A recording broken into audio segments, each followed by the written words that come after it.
முருகா என்று சொல்லிவிட்டு நமது வேலும் மயிலும் துணை என்ற சேனலை சப்ஸ்கிரைப் செய்யுங்கள். இன்று நாம் காண இருப்பது திருவள்ளுவர் மாவட்டத்தில் உள்ள பாலசுப்பிரமணியர் கோவில் வரலாறு பற்றி அறிவோம். அன்பர்களே, வாருங்கள். இந்த கோவில் திருவள்ளூர் மாவட்டத்தில் திருவள்ளூர் நகரில் அமைந்துள்ளது. இது திருவள்ளூர் ரயில் நிலையத்திலிருந்து சில கிலோமீட்டர் தூரத்தில் உள்ள ஓர் அமைதியான பகுதியிலுள்ளது. திரிசூலம் மூல தெய்வம் பாலசுப்பிரமணியர்.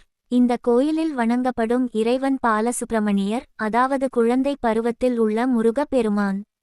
பால என்பது தமிழ் மற்றும் சமஸ்கிருதத்தில் குழந்தை என்ற பொருள். இங்கு முருகன் சிறு வயதில் புனிதமான அழகுடன் பக்தர்களை நோக்கி அருள் புரிகிறார்.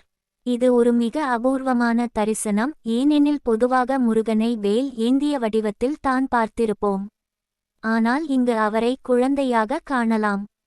சித்தர்கள் தவமிட்ட ஸ்தலம். பல்வேறு சித்தர்கள், முனிவர்கள் இந்த இடத்தில் குழந்தை முருகனின் தரிசனத்துக்காக தவமிட்டனர். அவர்களின் தபசு பலனாக முருகன் குழந்தை வடிவில் தோன்றி இவ்விடத்தை புகழ்பெற்றதாக்கினார். மகிழ்ச்சியில் 2 கைகளை உயர்த்துபவர் முருகபக்தி.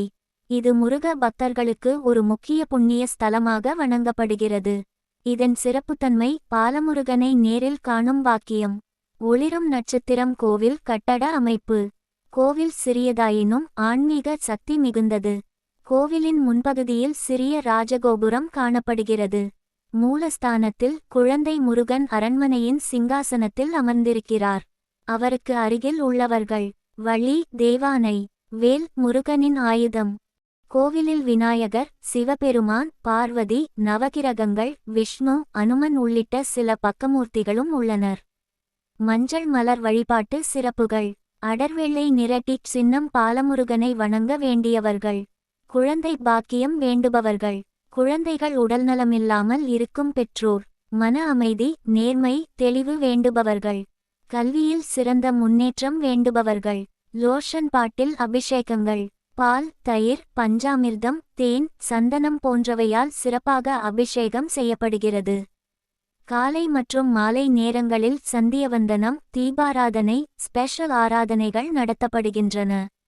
குழந்தைகள் பேசாமல் இருந்தால் இங்கு வந்த பிறகு அவர்கள் மொழி திறக்கப்படும் என்பது நம்பிக்கை. குழந்தைகளின் நடையை பெறவும் உடல் வளர்ச்சிக்கும் இந்த கோவிலில் வழிபடுகிறார்கள்.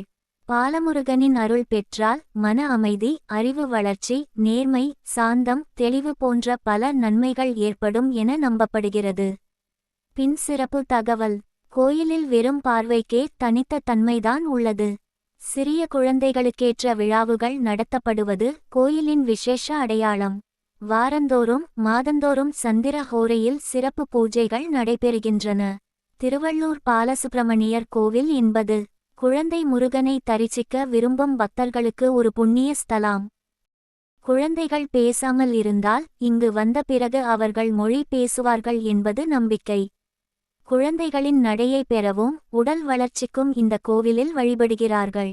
பாலமுருகனின் அருள் பெற்றால் மன அமைதி, அறிவு வளர்ச்சி, நேர்மை, சாந்தம், தெளிவு போன்ற பல நன்மைகள் ஏற்படும் என நம்பப்படுகிறது. தகவல்.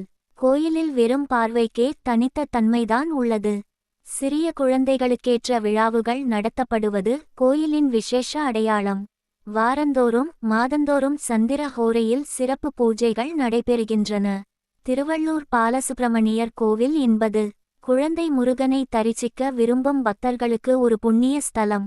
மன நிம்மதி, குழந்தை பாக்கியம், ஆன்மீக வளர்ச்சி.